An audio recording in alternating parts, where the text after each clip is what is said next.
Hey, thanks for dropping by and checking out this message.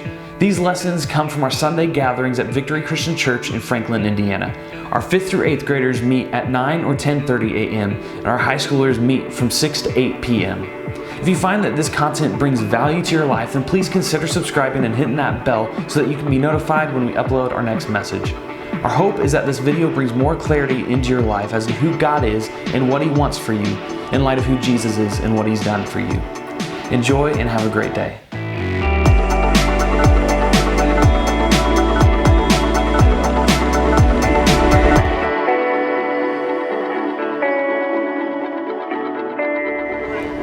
We're starting a brand new series called Circles. And so for the point of this series, what we're going to do is we're going to break off into our small groups and we're going to have our lesson from groups this morning. So we've done this a few times before. We'll kind of be directing your attention back and forth between here on the stage, and then we'll hand it over to your small group leaders, and you'll talk for a few minutes, and then we'll kind of go back and forth and have this like teaching, conversation, group style format for the rest of the hour. So go ahead and find your small group, spread out somewhere in this room. We got couches, we got tables. Just find your small group, and we'll get started here in just another minute. So, if you guys are almost there, I'm going to go ahead and get started with my artistic abilities here. So, we all have, first off, this represents you, okay? And you're smiling in this illustration. You're even winking.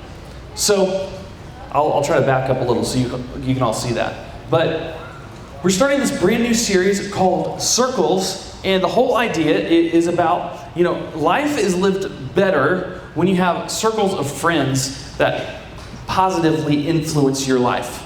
And so all of us, we all have these different circles of friends. So let's say this is you. Say hi, me.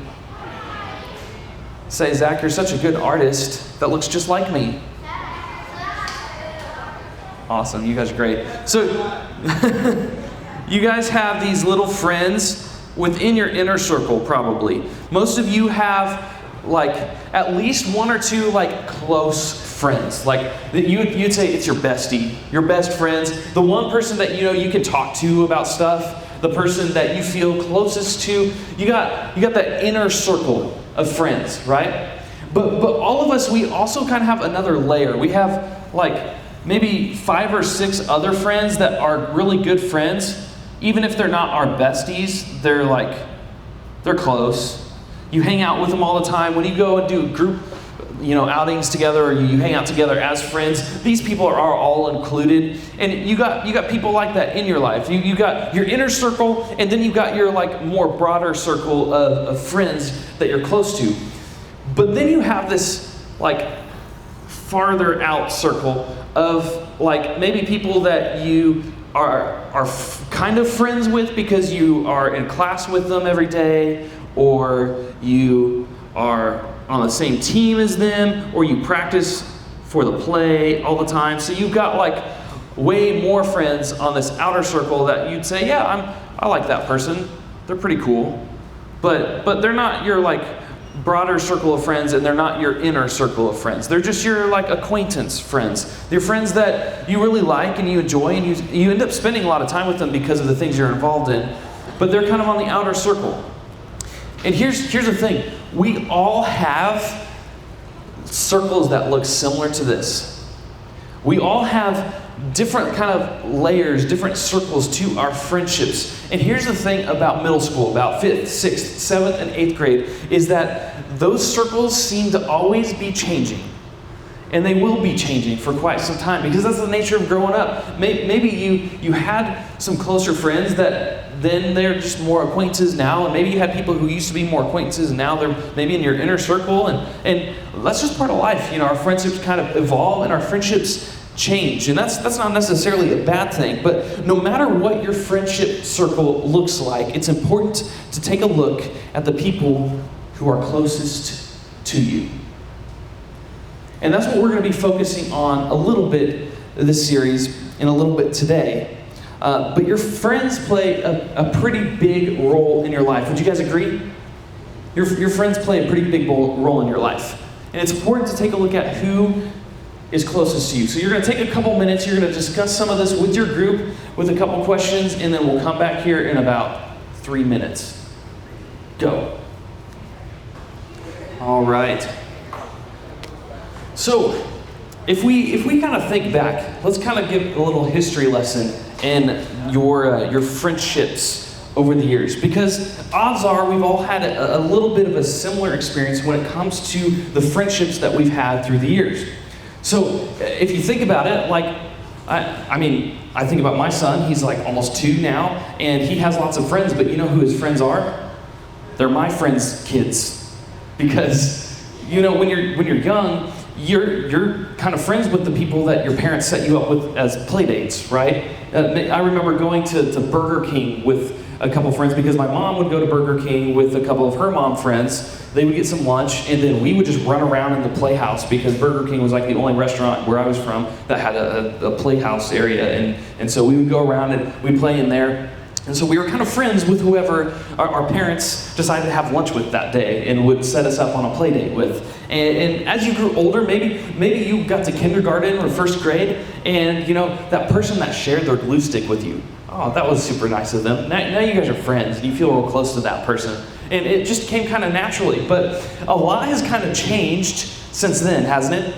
Now, in intermediate school and in middle school, friendships seem to be changing all the time. Your circle of friends seems to be changing. And that's, I mean, sometimes there's different reasons for it. Maybe it's because, you know, your friends and your circles have changed just because your personality has changed. Maybe you've kind of figured out what you like and what you dislike, and so you kind of have maybe your standards have changed a little bit in the friends that you have, or maybe life has changed. Your circumstances have changed, and so your friends have changed. Maybe you switched schools, or you're now in different classes, or you've changed teams, or you've changed sports, or you just invested your time in other things, and that's okay. So maybe your circle of friends has changed just because life circumstances have changed. But I know some of you right here are thinking like, wow, I wish I could have, you know, friend change problems, but instead I don't have friends problems, right? And that's a real thing. Sometimes we feel like I just would be happy to be discussing this at all, but I don't have friends to really kind of, I don't feel like I have anyone in my inner circle, or maybe even my outer circle. I feel like I've got a lot of these people that I kind of know and are nice, but I don't have anyone who's really got my back or who really knows me. And that's a very real place. And it can be easy to feel down on yourself and think, you know, what's wrong with me? It can cause you to feel sad. It can cause you to feel frustrated and disappointed. And that's a very real place. But can I just pause and ask you all a question right here about modern day friendships, okay? Sometimes, because I think sometimes we go into this a little bit unintentionally jaded. I think when we think about friends, maybe we're thinking about it a little wrong. Because if we're really being honest, what would you say is the common reason we feel disappointed and frustrated when it comes to our friendships? You'll be able to discuss this a little more in a second. But I think that instead of looking at all the things that we have in a friendship, we tend to focus on the things we don't have. I think when it comes to our friends, we get upset really easily or frustrated or disappointed because of something they're not giving us, some attention they're not giving us, or they hung out with that person, didn't invite me, or whatever, instead of focusing on the good parts of your friendship. And obviously there's a time to have real conversations with your friends about the things that you're disappointed about, but I think sometimes we tend to go negative first and think about the things that we don't have rather than the things that we do have in a friendship. And that kind of mindset can kind of keep us jaded towards friendships in general. My point is this: when you look at friendships this way, you're only looking at what you're not getting, what your friends aren't doing for you. And when you try to make friends for the things that they can do for you, they often are friendships that don't last long. Because people pick up on that. And you know, it's tiring to be around somebody who is always expecting more of you. And so sometimes when we look at it this way, we're actually damaging not just our friendships, but we're damaging ourselves, our confidence, our sense of value and worth. And so I encourage you guys, as you turn and talk with your group right now, talk about a couple of questions when it comes to this idea. And I want you to kind of flesh this out a little bit about why you think this might be the case for you if it is. And then we'll continue here in just a minute. So you guys got about 3 or 4 more minutes to talk with your group. All right. So today we're going to look at a couple of passages, examples from Jesus of what he said and what he did when it came to this idea of friendship and kind of how we treat people in general. And where we're going to look is in a passage in the Gospel of Luke. So Luke is one of 4 Gospels at the beginning of your New Testament. If you have a physical Bible and you open it to the New Testament, it's the 3rd one. There's Matthew, Mark, and then Luke. And he's one of 4 guys that specifically documented Jesus' life and talked about his ministry on earth. And Luke, he was actually pretty unique because he was different from some of the others. He was not Jewish, which means he didn't grow up believing in God. He actually was rejected by most of the God followers of his time before Jesus. But then he starts to follow Jesus, and he actually writes down the account of what happened. And Luke's actually a doctor. So you guys know any doctors? How many of you guys know some doctors? Or you've been to a doctor? That should be everybody. So the thing about doctors is they're very detail-oriented and they're very smart. Okay? They're very smart. They're not going to write something down unless it's absolutely accurate. And so Luke was a doctor. He was a physician. And so he's very detail-oriented, very smart, and he's keeping track of Jesus' life. And in one of the parts where he's writing, he's talking about a time where Jesus was doing what he was often doing, which is teaching his disciples. And a lot of times when he would be teaching his disciples, a large crowd would gather because Jesus was really smart. Go figure. So it would attract these big crowds, and they'd listen to him. And Jesus is talking, and here's one of the things that he says. Check this out. This is in Luke chapter 6, verse 31. He says, "Do to others as you would like them to do to you."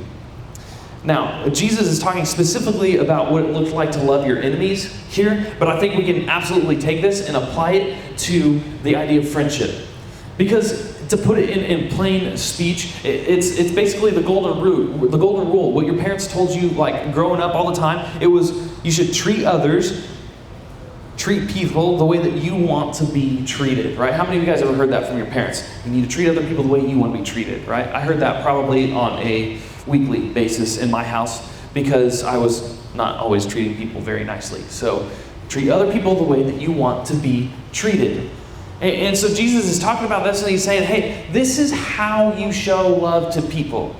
And if we're talking about friendships, then maybe that's how we ought to start treating our friends. I mean, it's very easy to understand, but very difficult to actually live out. But if we put it in more specific terms, I think it makes more sense. So, like, think about it in this context. So, text others the way that you want to be texted, right? You can't read tone through texts. So sometimes I err on the fruity side of giving lots of exclamation points and emojis, not because I feel like I need to do that to express myself, but because I know that other people receive that better. And that if I don't do that, they think I'm mad. I've talked to people later, like, were you mad at me? I was like, no. Why? It's like, well, you seem mad when you're texting me. No, so for me, I've just begun to be a little more expressive through text now because I don't want to come across as rude. And I don't want the people that I'm texting to feel like I'm mad. So text the way you want to be texted. Or maybe invite others the way you want to be invited. Include others the way you want to be included. See others the way you want to be seen. Don't see others for their mistakes and flaws because that's not the way you want to be seen. Look at others through the way that they are valued rather than the things they've done wrong. Talk to others the way you want to be talked to. Post on social media about others the way you want to be posted about on social media. For some of you in this room, that's not a problem yet because you don't have social media, and that's great. Good for you. Others of you, you do, and sometimes you're not very nice. So post about other people the way that you want to be posted about on social media. And I think if you boil it all down, you can boil it all down to this one word, and that is value. We all want to be valued, right? We want to be invited. We want to be included. We want to be missed when we're not there, right? This is essential to all of our friendships. This is how we feel value. You want yourself and your friends to be valued in your circle of friends. So, in other words, to kind of contrast that point we were talking about earlier, instead of focusing on what you are or what you aren't getting from your friendships, you should focus on the kind of friend that you are. In other words, be the kind of friend that you want in your circle. So, and the cool thing I like about this is when Jesus talks about all this kind of stuff, he's not just a talker. He doesn't just talk the talk, he actually does it, and he shows them examples. So if we read later in the book of John, like he's with his disciples, and it's the Last Supper, and it's right before his crucifixion and all that kind of stuff, and he sits down with them, they break bread together, but before that, this is what happens. Check this out. This is John chapter 13, starting in verse 4. So he, Jesus, got up from the meal, took off his outer clothing, and wrapped a towel around his waist. After that, he poured water into a basin and began to wash his disciples' feet, drying them with the towel that was wrapped around him.